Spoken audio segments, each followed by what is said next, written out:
Hello and welcome to the Osterholm Update, COVID-19, a podcast on the COVID-19 pandemic with Dr. Michael Osterholm. Dr. Osterholm is an internationally recognized medical detective and director of the Center for Infectious Disease Research and Policy, or CIDRAP, at the University of Minnesota. In this podcast, Dr. Osterholm will draw on more than 45 years of experience investigating infectious disease outbreaks to provide straight talk on the COVID-19 pandemic. I'm Chris Dall, reporter for CIDRAP News, and I'm your host for these conversations.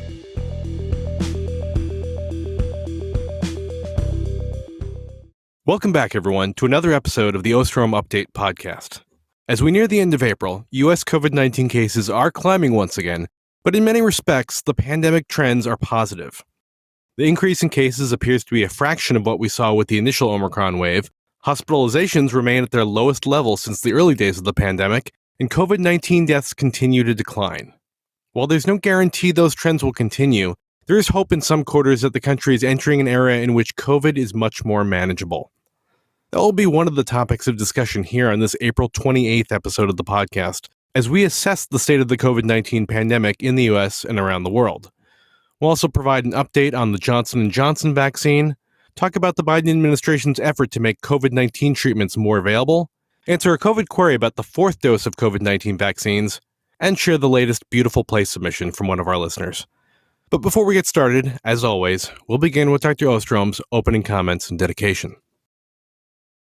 Thanks, Chris, and welcome back to all of you to the podcast update, our 101st podcast, of which many of you realize that last week was the 100th podcast, and to my complete surprise, the staff organized very kind comments to be made and included at the end of the podcast by a number of dear friends and colleagues. I can't begin to tell you how much that meant to me.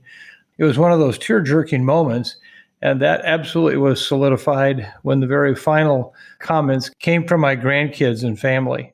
That was truly a very moving experience. So I want to say thank you to all of you, and just remind all of you that this particular podcast is a combination of efforts by a number of people. And if it were just up to me, we wouldn't have a podcast. I couldn't do this. So I want to thank them as much as anything that could be said about me and the podcast. So thank you. In terms of this week, I think you're going to find that we're going to be continuing in a world of complicated interpretation. There's just so many things we don't understand what's happening with this pandemic at a time when we want it behind us. We're ready to be done with it, but we don't know what will be the next day's events with this virus. And that challenge is so difficult. It's psychologically challenging, clearly financially, economically, it's challenging. And because of the ongoing number of cases and the deaths we're seeing, it still is a substantial physical challenge. So let me just say at this point that hold on, we'll try to provide you some useful perspective this week. In terms of the dedication this week, we're addressing it to a very special group in our society, one that has surely suffered immensely from this pandemic, both from the physical impact, but also psychologically. And it was really highlighted in a recent survey released by the CDC on the Adolescent Behaviors and Experience Survey, which highlights the magnitude of the challenges our nation's youth have faced during the COVID pandemic. This particular survey is the first one that's been done to measure the impact that this pandemic has had on our youth. As the CDC summarized, many populations that experienced more inequity before the pandemic also had greater risk during the COVID-19 pandemic related to mental health, suicide, substance abuse, and racism. And when specifically looking at adolescents experiencing a mental health crisis, more than 1 in 3 high school students experienced poor mental health during the pandemic, and nearly half of the students felt persistently sad or hopeless. If you look, more than half the students experienced emotional abuse in the home, and more than 10% reported physical abuse in the home. Lesbian, gay, and bisexual students were far more likely to report physical abuse, with 20% reporting that they had been physically abused by a parent or other adult in their home, compared to 10% of heterosexual students. Black students were most likely to report hunger, with nearly a third reporting that there was not enough food in the home during the pandemic. Now, one could suggest that maybe this is the background that occurs all the time. We don't have the before and after pandemic data to address that. But everything that we do know tells us no, the pandemic was, in fact, a major reason for the increases that we see in this area. So our podcast dedication this week goes out to the adolescents, not just in our country, but worldwide, and what they went through in this pandemic.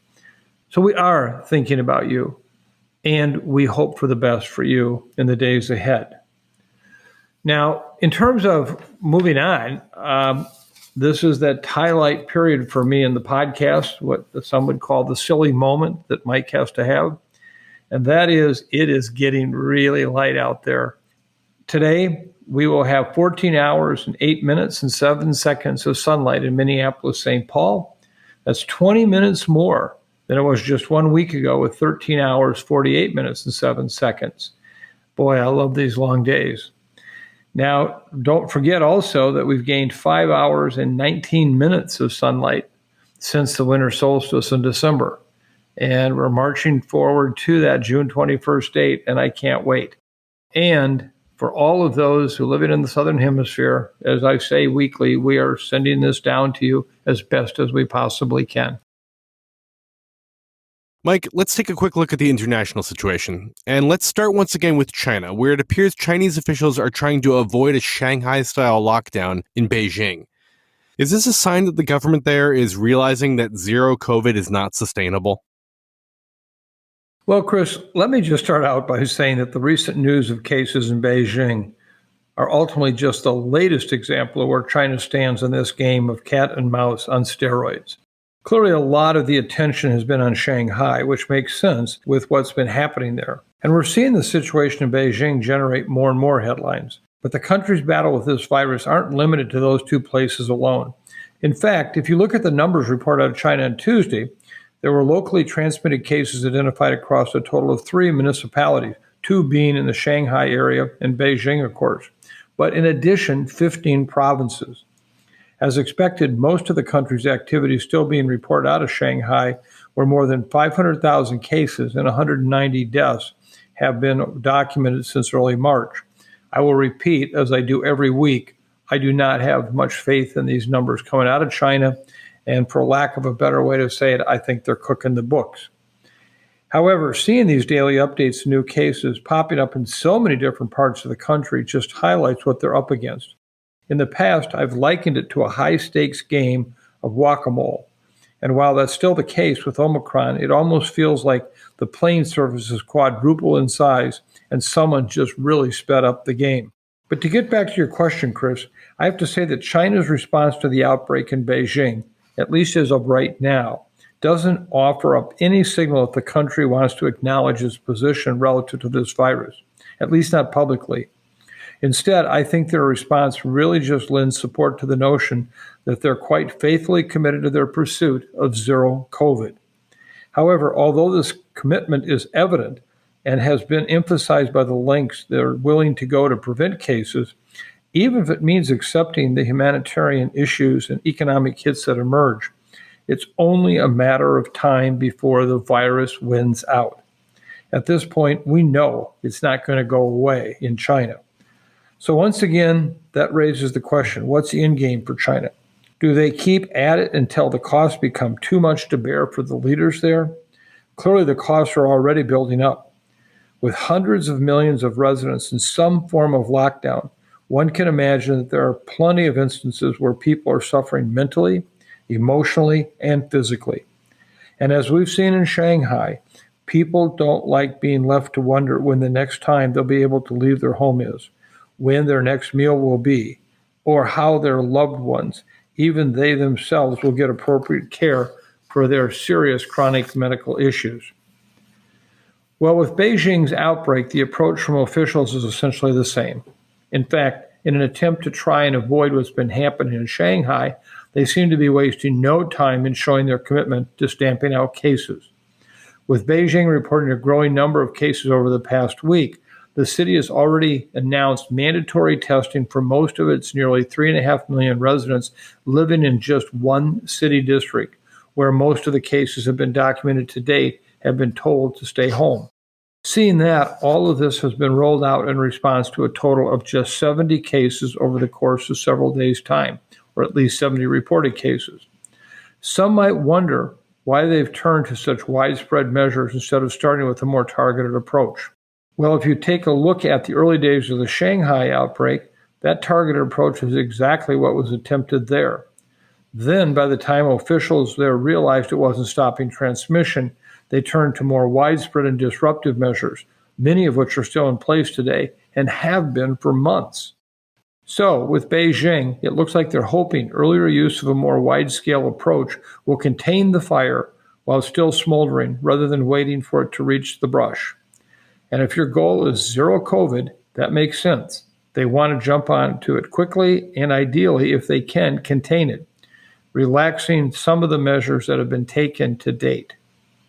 Well, although the approach might give them a better shot at controlling this outbreak, there is no guarantee that will happen. According to a Chinese health official, Omicron has been in the city for a week before it was picked up. And it sounds like cases have been found in several settings, including among families, schools, and even tour groups. In fact, the same official described the situation there as grim. So Beijing is casting a wide net to try and wrangle in whatever transmission might have occurred. And who knows, maybe they will. But if that's the case, it's really just a temporary fix. And although it could be a matter of days, weeks, or even months, the virus is going to pay another visit. So as long as their reaction is the same, they're merely buying more time before more mass testing and lockdowns. Well, as I shared last week, if they recognize the reality that this is a short-term solution, it becomes a matter of what are they doing with the time that they have bought. Are they tenaciously vaccinating their population? There are few reports of incentives being offered to vaccinated residents of Beijing. However, one was a $150 shopping voucher for residents 80 and older, which might encourage some to get vaccinated. But how big of an impact will it have? Who knows? On top of that, what are they doing to administer additional doses, which we know are important, particularly for the vaccines they're relying on? Could they improve the situation by using vaccines made outside of China, like the mRNA vaccines? Are they constructing or refining plans to make more effective treatments available? What are they doing to help better prepare their healthcare system should a surge occur? There's a laundry list of questions, and obviously many aren't easy to answer and couldn't have changed the situation overnight. In fact, with the status of their healthcare system, which has very limited capacity compared to many other countries, there's only so much you can do to make improvements with this bought time. But my point is that the time being bought is essentially only as good as the things you do with it. And to date, there haven't been any clear messages from officials about strategies being looked into or undertaken. Instead, it's largely been doubling, tripling, even basically quadrupling down on zero COVID. And if their belief is that zero COVID constitutes a plan, that message hasn't exactly been resonating with people. For residents of the country, there's a constant threat of being stuck somewhere at a moment's notice. As you may have seen, the announcement of cases in Beijing had residents rushing to stores and stocking up on supplies in case they'd been confined without warning. In a different Chinese city, there were reports of more than 30 people locked inside an internet cafe for 9 days after a case was identified in an adjoining building. And of course, there are the businesses. How are you expected to run a business when your operations could be paused at the blink of an eye? And even if it's not your business, what if it's your supplier? Well, that's the current reality. At the end of the day, this has global implications. I've said that time and time again and for months and months. Results from a survey by the American Chamber of Commerce in China that was conducted in late March found that more than 80% of respondents reported disruptions to their supply chains. In addition, a growing backlog of cargo ships is building up at Chinese ports, including Shanghai's. And administrative officials in the U.S. recently stated that they're seeing significant impacts to air cargo shipments. So overall, the costs that come with this approach are clearly mounting. Again, I understand why China doesn't want transmission to take off there, since the consequences would surely be significant. However, until they make a clear and concerted effort to address the vulnerabilities that they're citing as reasons for this approach, they can expect to not only pay a high price now, but they will pay it later also. Last week, we talked about the emergence of the BA4 and BA5 Omicron subvariants in South Africa. Do we know yet whether those subvariants are driving an increase in cases in the country? Well, let me just start out with my weekly acknowledgement of humility. Anyone right now who is closely studying the variants have to acknowledge, I don't know what's going on for sure. And I think this is absolutely true also with BA4 and BA5 in South Africa. Let's take a look at some of the numbers being reported out of South Africa over the past couple of weeks. It's clear that something is going on there right now. Of course, this is the same country that really provided the world with the earliest look at what Omicron was capable of last year, when cases were spiked from less than 300 a day in mid-November to more than 23,000 a day in mid-December. Well, as we know now, it didn't take long for that initial dramatic spike in South Africa, which was driven by Omicron sublineage BA1, to play out elsewhere. In fact, as cases started taking off in virtually every country that detected the variant, many of us kept tabs in South Africa to try and get some sense of just how long the surge might last and what the recovery phase might look like. Well, when cases peaked there in mid-December, roughly 4 weeks after they first took off, there was a pretty dramatic descent. As it turns out, we'd see the descent there continue pretty consistently for a span of several months, bringing us to April. Although cases in South Africa have remained above levels being documented pre-Omicron, you can see that the country, which was reported an average of around 1,200 cases a day 2 weeks ago, has found itself in a much better position than it was in last December.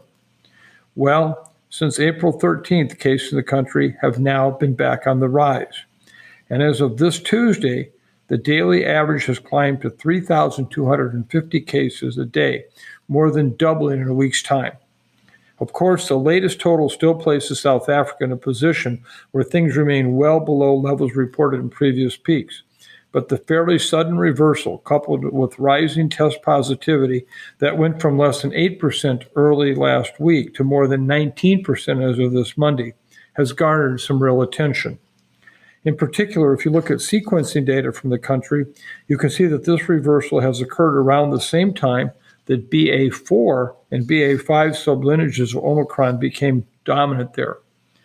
According to some analyses that have been done, both these sublineages have a growth rate advantage over BA2, which was previously documented there, and that was similar to the advantage BA2 had over BA1. In other words, we're seeing some signs that the members of this expanding Omicron family just continue to outcompete their predecessors with more and more transmission.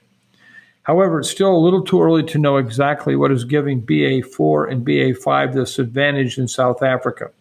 As I mentioned last week, these sublineages do contain some mutations that have been previously associated with additional immune evasion, and that surely could be playing a role, especially when you consider the number of individuals in South Africa who were very likely previously infected but have yet to receive a vaccine.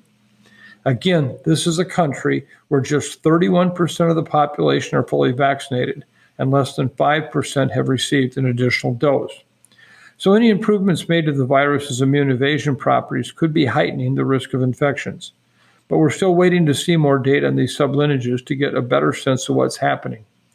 Until that data is available, it's difficult to determine what role BA4 and BA5 are playing in South Africa's latest uptick in cases. And of course, we have to see what happens with hospitalizations and deaths there. So overall, we'll be monitoring South Africa in the days ahead, and we'll keep you posted if any updates or new information emerges. Obviously, it's just another reminder that this virus hasn't gone away, and as soon as you think it has, it will come back to find you. Now to the U.S. I put a fairly positive spin on the U.S. situation in my introduction, but it is clear that we are seeing cases rise across the country, which in turn could lead to more hospitalizations and deaths in coming weeks.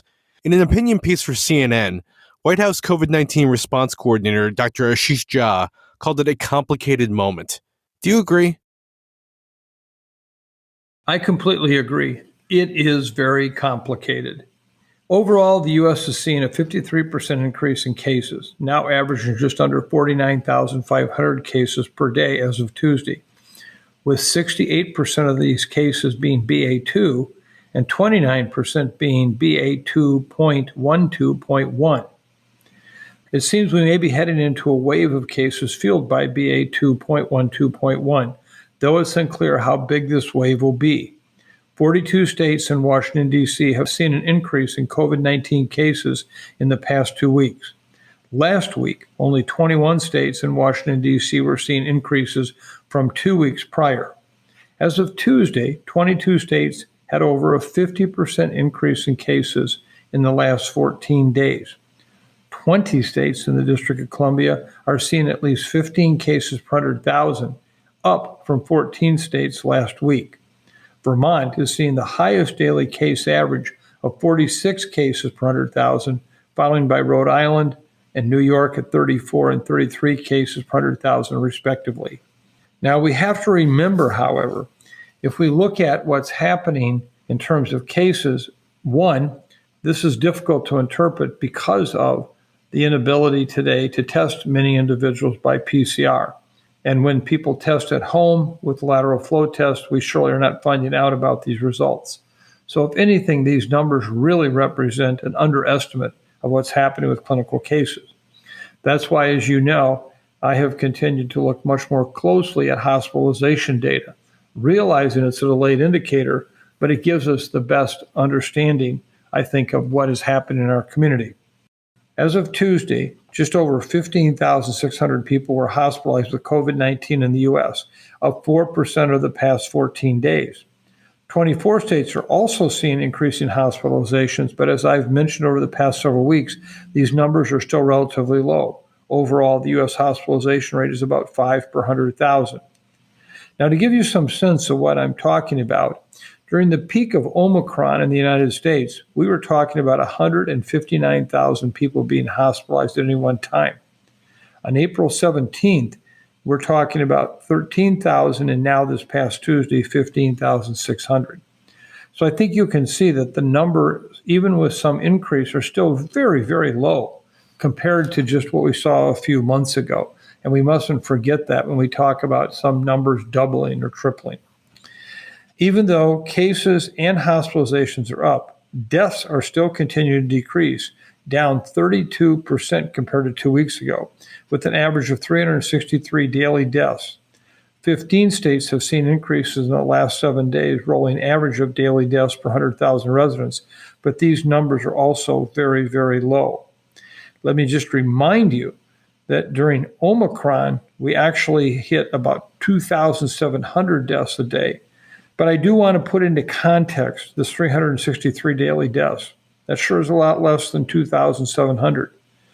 But if you added those up, if they were to occur day after day for an entire year, that would still be 132,500 deaths. So even at this lower 363 deaths per day number, we can't take consolation in that if we think about the cumulative impact that that has.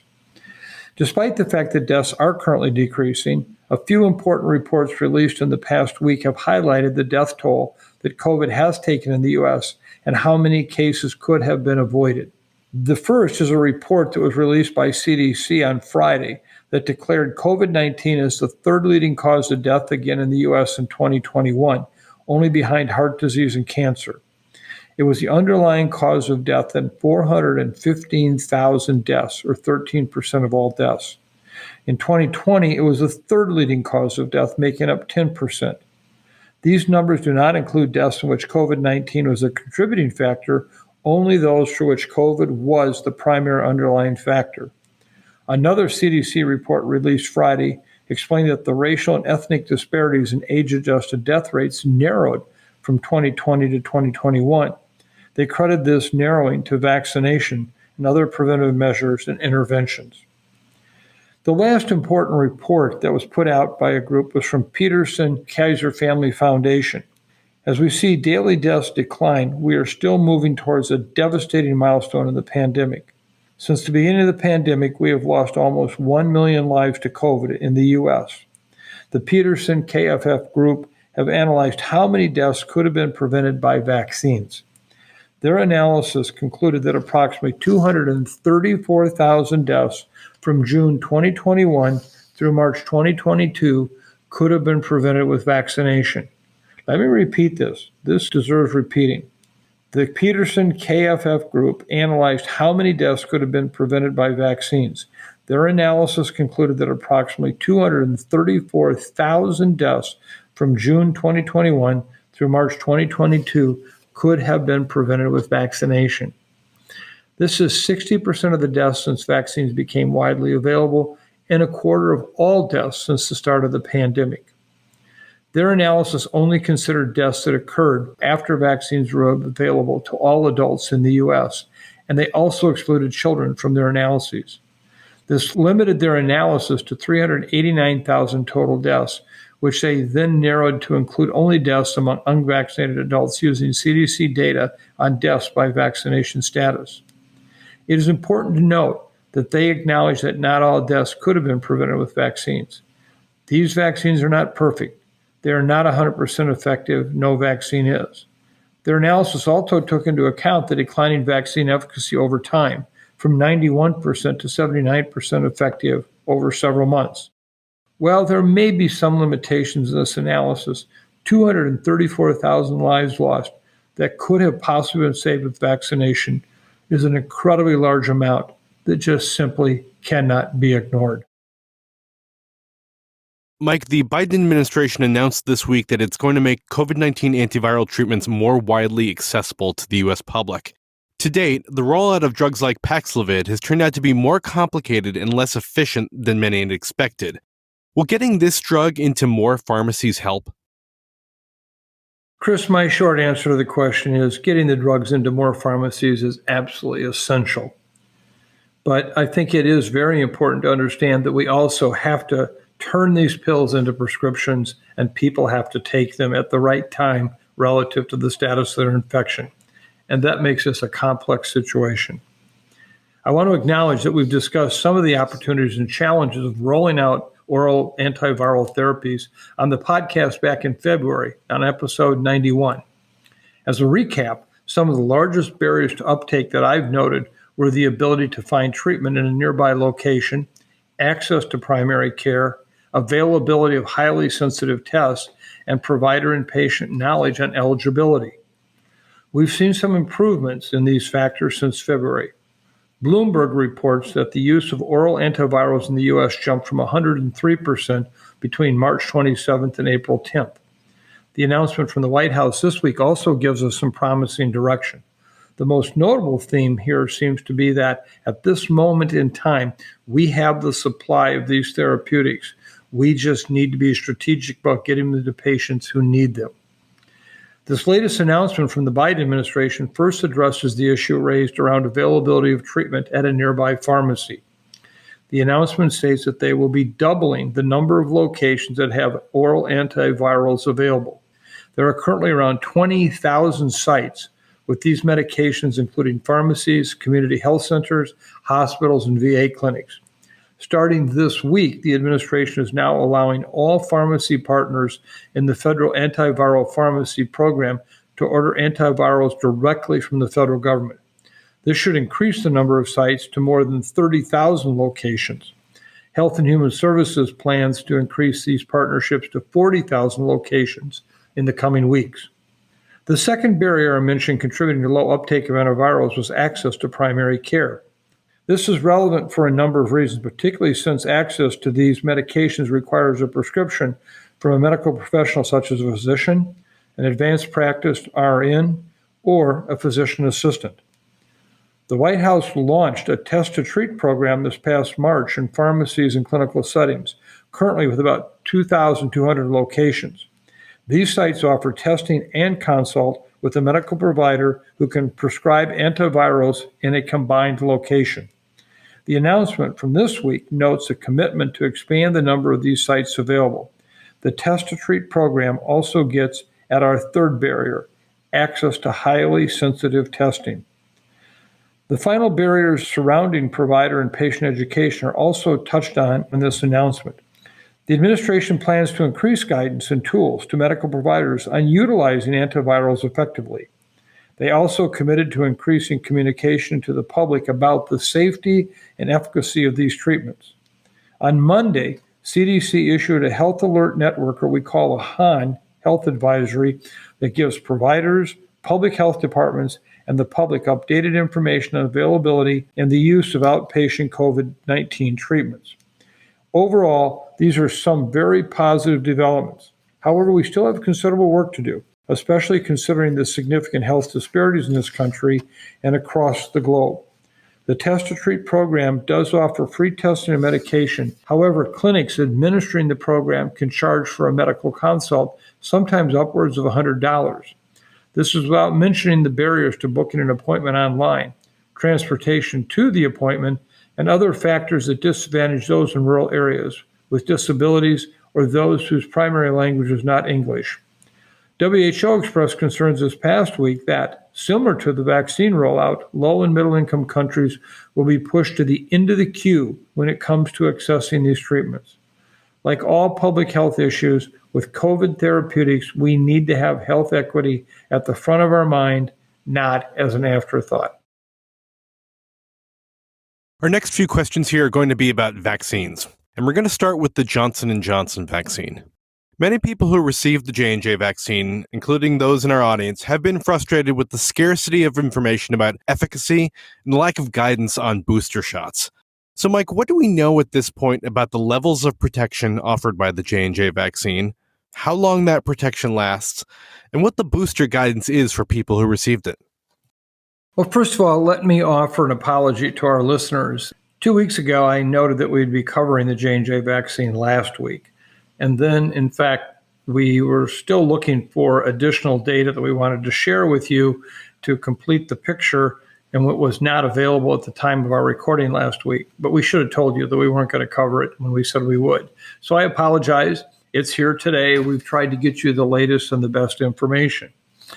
When the COVID vaccines first became available, there was a real difference in vaccine efficacy in terms of prevention against symptomatic infection, as reported in the clinical trials.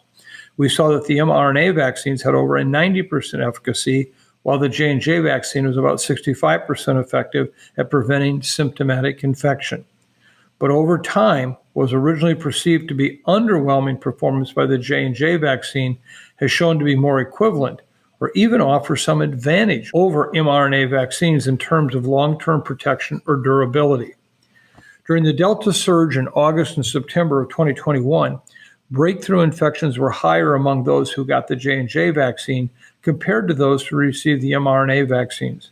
But we saw that over time, these differences became less pronounced as the effectiveness of the J&J vaccine remained stable and the mRNA vaccines waned. During the Omicron surge in January, breakthrough infections were higher among those who got either of the mRNA vaccines compared to those who received the J&J vaccine. Why are we seeing that the J&J vaccine may be just as, if not more effective at preventing infection and severe disease in the longer term? First, the vaccines work differently. They're different platforms and work differently to elicit an immune response. The mRNA vaccines basically deliver instructions to create the spike protein to train the immune system. The J&J vaccine is an adenovirus vector vaccine, meaning it uses an adenovirus as a shell to disguise, known as a Trojan horse. Then once in the body, it then releases genes that encode the coronavirus spike protein. There are two important buckets of the immune system that work together to protect you from infection and severe disease: antibodies made by B cells and T cells. It appears that the mRNA technology elicits a quick and very good antibody response, but it wanes relatively quickly, which is why we see good protection in the months after vaccination, followed by waning over time.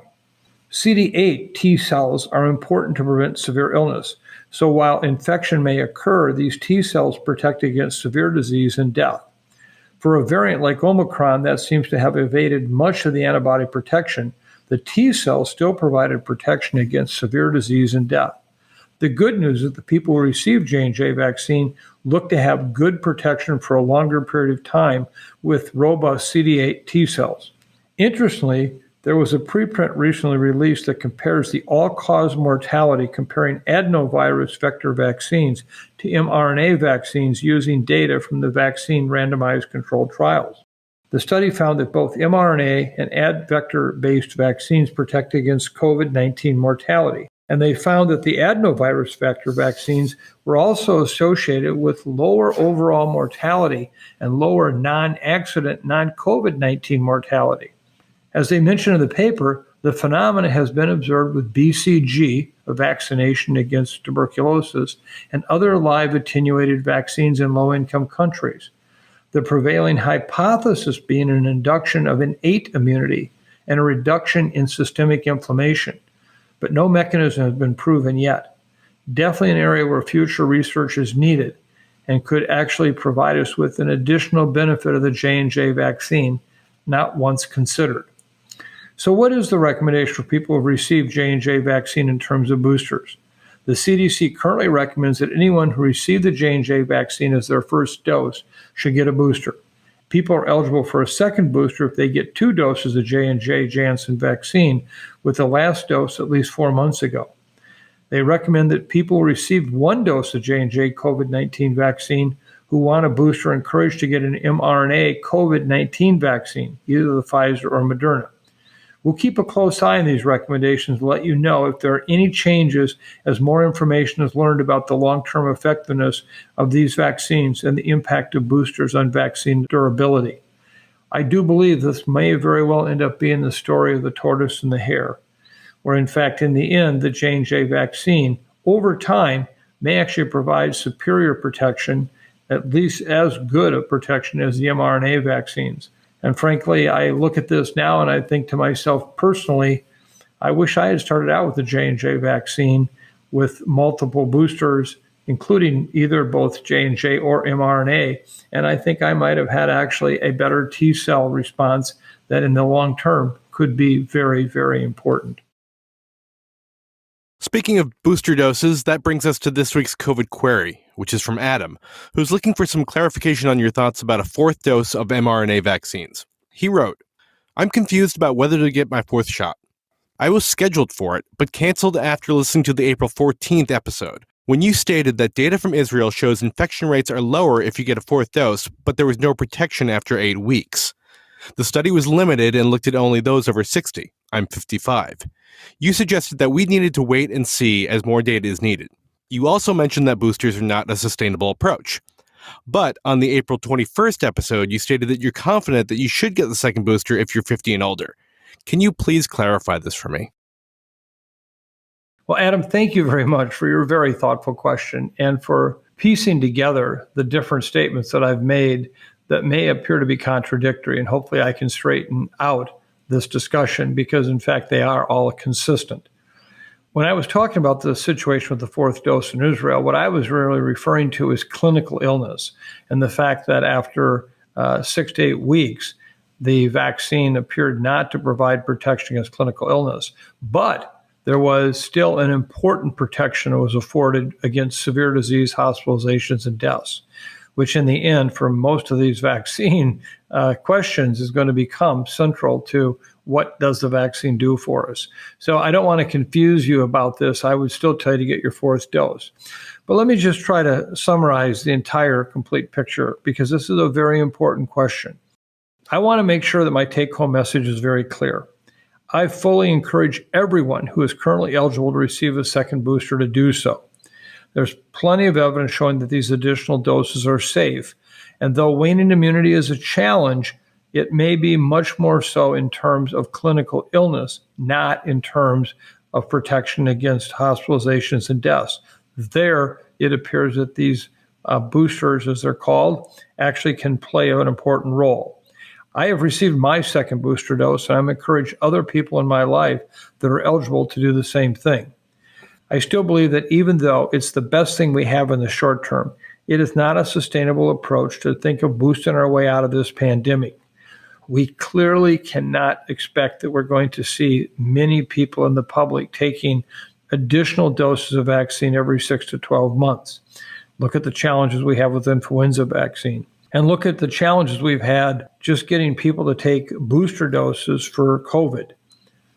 So what I believe we have to do here is ultimately develop better, longer-lasting vaccines, and I'll elaborate on that in a moment. In the meantime, we need to use the tools we have to fight this pandemic the best we can. And for now, that means getting a second booster dose if you are eligible and are able to do so. Think of it like putting duct tape over a leaky pipe. The tape will need to be replaced after a while, and you may still see water leaking out, but a lot less water than if the tape weren't there at all. The tape also won't do anything to actually fix the leak. It isn't a practical solution in the long run, but it will minimize the damage until the pipe can be replaced. No one would advocate for you to just continue to replace the duct tape every day and never fix the pipe. But most would suggest that you continue to use that strategy despite its imperfections until you can find a permanent solution. That's what we're doing with these boosters. They won't end this pandemic, but they'll help us minimize the damage in the meantime. The bottom line is that my concerns regarding waning immunity, vaccine performance against emerging variants, and the long-term sustainability of the use of boosters should not be confused with the hesitancy regarding receiving a second booster at this time. They are safe vaccines, and at least in the short term, they are effective in reducing hospitalizations and deaths. They may not be perfect, but they are still remarkable tools, and I believe that we can both advocate for the use of these tools now and for the development of more sustainable ones in the future. That need for better and more sustainable vaccines in the future brings us to some news made by CIDRAP this week. CIDRAP announced on Tuesday that it has received a $1 million grant from the Rockefeller Foundation and the Bill and Melinda Gates Foundation to create a coronavirus vaccines research and development roadmap. Mike, what can you tell us about this effort? Well, Chris, let me just say that we here at CIDRAP are particularly excited about this opportunity to work closely with the Rockefeller Foundation, the Bill and Melinda Gates Foundation, as well as the Wellcome Trust, and a number of key researchers around the world to address this issue. This effort is particularly important because, as I just talked about, there is a need for better vaccines to help us get out of this pandemic and potentially avoid a future one. This roadmap will help us figure out how to get there and anticipate what challenges we might face along the way.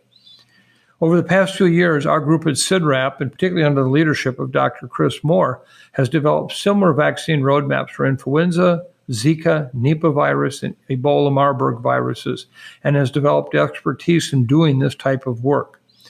For this roadmap, we've put together an international expert steering group that will guide the project, inform roadmap development, and facilitate collaboration and consensus among a wide range of stakeholders. We'll also have a task force that will be invited to participate in the development process to ensure that the key areas of expertise are included. Finally, there will be a public comment period to allow input from a diverse group of stakeholders. Our plan is for a near final draft of the roadmap that will be available at the end of this year. We anticipate the specific goals and milestones in the roadmap will include, first, identifying immunological considerations for developing broadly protective vaccines. 2, determining strategies for conducting clinical trials using different vaccine platforms. 3rd, identifying research needs towards developing broadly protective vaccines, such as having standardized reagents and immunoassays, identifying relevant animal models of infection, and ensuring availability of clinical samples from relevant geographies, including low and middle income countries.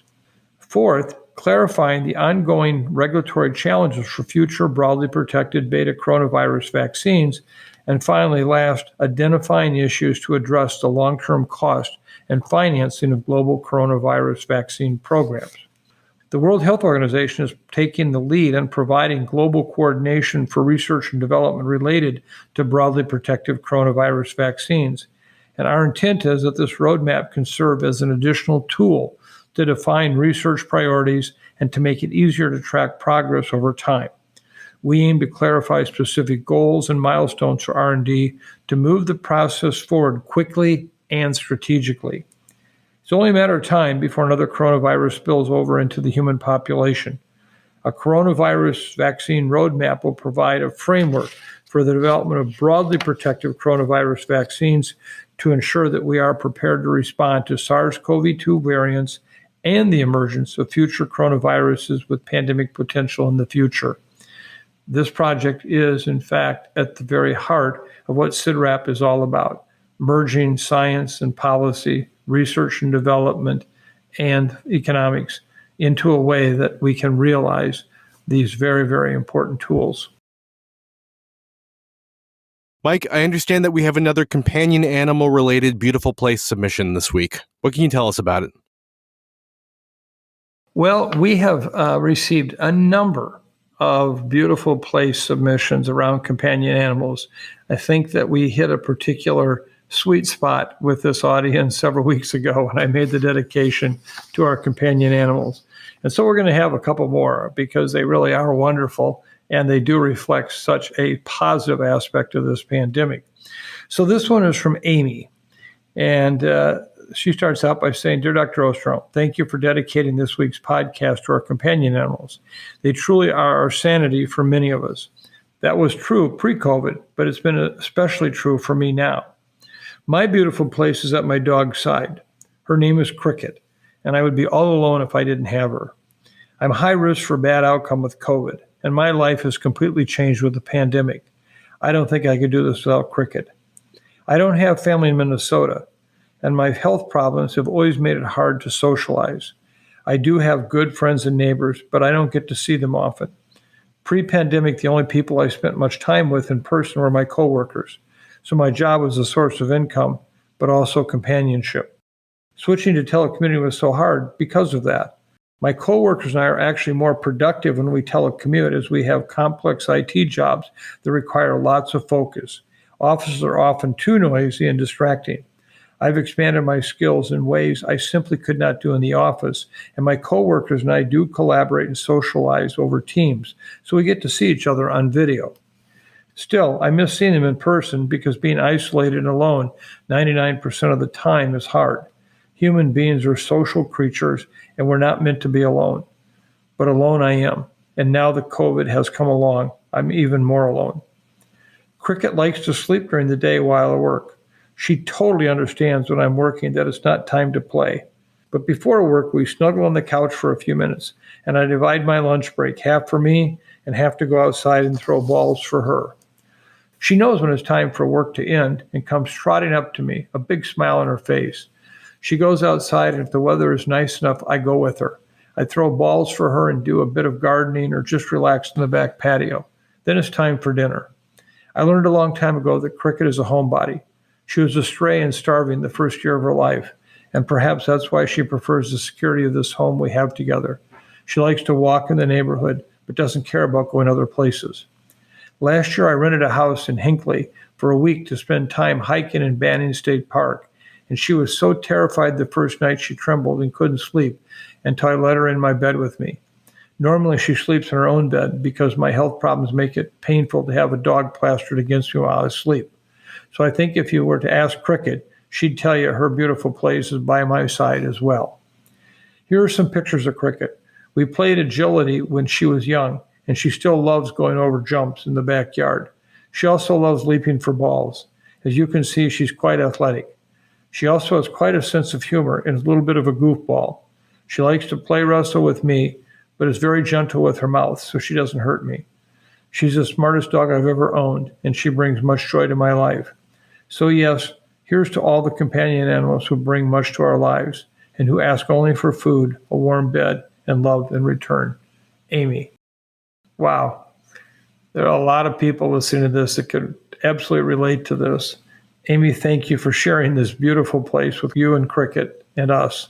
And I wish you the very best for the years ahead with Cricket and enjoying life as you can. And please, if you have a chance, go look at the pictures of Cricket. When you see how high she can jump in those pictures, you'll be quite impressed. Mike, what are your take-home messages for today? Well, Chris, when I come up with a summary, hopefully it should be something that's useful to people to kind of tie things together. I'm afraid I'm at the point often with summaries now that I just am really asking another new question, which doesn't give anybody any satisfaction. But let me come up with the 3 points I think today that really are at the heart of what's happening. Number one, it is really complicated. It is very complicated. I don't understand what these variants are doing, how they're doing it, why some variants are raising case numbers in some locations and not in others, which variants are really the concern. What does waning immunity mean with these variants? How well are vaccines working over time? There's just so many questions. So it's complicated. Second of all is the fact that we have to anticipate the possibility, as we have really over the course of this pandemic, for new variants to arise. If you look about every 6 months, we've had a new major variant arise. Well, would that in fact be the case with what we see now after Omicron has so dominated the global scene? I don't know. Don't be surprised, though, that if in one of these upcoming podcasts we're talking about a whole new variant, a pi or some other new name, it would not surprise me. And finally, we have to just acknowledge much of the world has moved on from COVID. Even though COVID is still real, it's still here, and the virus hasn't stopped looking for us. And any kind of public health recommendations we make, anything we do, has to be kept in mind that, in fact, the public may not come along with us. They may not agree. And in fact, in many instances, I think they won't. And this creates an additional challenge. Not saying that it's what we want to have. We'd like to have a coordinated public health response, but I'm not sure at this point how much the public will really listen to us.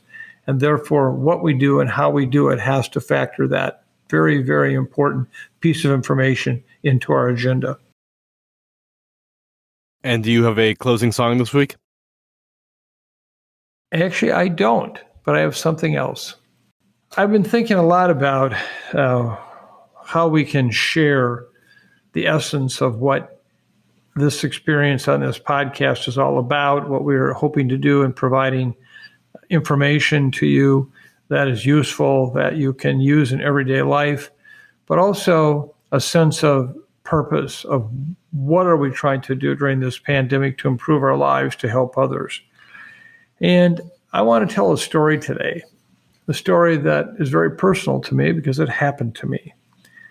And it is one that is all about what I call the concept of class. Class is a very, very important part of my life experience. So let me tell you this story. As some of you already know, because I've talked about Nana before in this podcast, one of the most special gifts, if not the most important of my childhood, was this relationship I had with the wife of the owner of the Iowa newspaper, where my father was a photographer. She was in her mid-40s when I was born. She had one daughter, then me, and I became her adopted son. And she, in turn, really became the mother of my soul.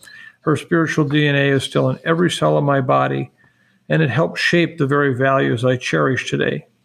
Nana was her family name. She was the essence of a Renaissance woman, having a degree in journalism from the University of Nebraska and fluent in French. Over the course of 20-plus years, she died when I was 27, we shared hundreds and hundreds of hours of soul-searching conversations, and she wrote me hundreds of letters and notes that would appear in the mail, even though her house was just 8 blocks away. Several years ago, when I was asked to give the commencement address at a Midwest medical school, I had never discussed this special relationship in public before, but I decided I owed the graduates more than just another warmed-over commencement address, so I shared some of the lessons I learned from Nana. One of the lessons which I would like to share with you today was all about the gift of class. I will share with you the story of Jack, a prestigious medical doctor in a major medical center, and his sense of class. Now the words from my commencement address. Finally, let me say a few words about class. It's the ability to never forget who you are or what is most important in life. In particular, being a physician or a physician assistant means you're pretty important. The life and death status for our loved ones may be in your hands. But never forget, class is a status you earn when your achievement allows you to go to the head of the line. And you don't think twice about standing in the back of the line because others were there first. Nana taught me that class comes in many different packages under many different circumstances. When I asked her once to better describe class to me, she replied, "You'll know it when you see it." She was right. An experience several years ago provided me such an example. I was given an endowed lecture at one of the largest teaching hospitals in the U.S. The chief of medicine at this prestigious institution is an internationally recognized expert in his area of medical specialty and was in charge of the day's activities. The only way I can describe him is to say he's a brilliant clinician and a wonderful gentleman. As we walked the halls, fellow physicians, nurses, security guards, nurses' aides, and even station clerks addressed him by his name, Jack, or an affectionate Doc. This lack of formality might be viewed by some as a lack of respect for someone of such stature. Nothing could be further from the truth. Jack seemed to know every one of them by their first name and addressed them as if he were talking to a dear friend or neighbor. The deep admiration and respect for the chief was obvious. After my lecture in the hospital's auditorium, Jack and I were taking the back roads to get to his office. It seemed like an endless maze of hallways. Suddenly, in a relatively out-of-the-way hallway near the lab, we encountered an older gentleman who appeared lost and distraught. Jack asked him if he could help. The older gentleman seemed almost surprised someone in a white doctor's coat would ask. He blurted out in a painful acknowledgement that his granddaughter had just been admitted to the pediatric intensive care unit and he was trying to get there. He was desperately lost. Jack looked at me and his eyes told me just to follow. He asked the grandfather if he mind taking some stairs to save time. He replied, anything to get me to my granddaughter. After more hallways and 2 flights of stairs, we were in front of the intensive care unit. Jack put out his hand to the man and said, please know the staff of this unit are remarkable. Your granddaughter is getting the best care possible. The grandfather got huge tears in his eyes, grabbed Jack's outreached hand with both of his, and held it for a moment. I'll never forget that silent but heartfelt gratitude. Obviously, the grandfather had no way of knowing that the physician whose hand he held was a prestigious and powerful individual in his field of medicine. But then that was not the Jack I saw standing there either. As we walked away, making another attempt to get to his office and continuing our previous discussion, I realized again that Nana was right. I would know class when I saw it, and I was in the presence of real class. For all of you listening today, you have that ability to have class, to be class, to share class. And I think in a time when things are still so stressful and we are trying to recover, not just from a pandemic, but from world events, from economic challenges, from so many other issues that are in our life, we are grieving for those we have lost. If there was ever a time that if we could find it in our hearts to have class, the world would be a better place and each of us would be better for that. And I know right now I feel very challenged with the events of what's happening with COVID. And to me, I can just hope that I can live my life with some sense of class, as I know that for all of you too, what that would mean. So as I close today's podcast, I will always think of you as part of that class that happens in our communities day in and day out. When I say, be kind, that's part of class. When I say, think about how we can help others, that's part of class. So thank you for being with us again on this podcast. A lot of information. I know a lot of information, but we'll try to do our best to distill it down and provide whatever support and help we can to you. In the meantime, till next week, be safe, be kind, live a life where class is part of that life. Thank you, thank you, thank you.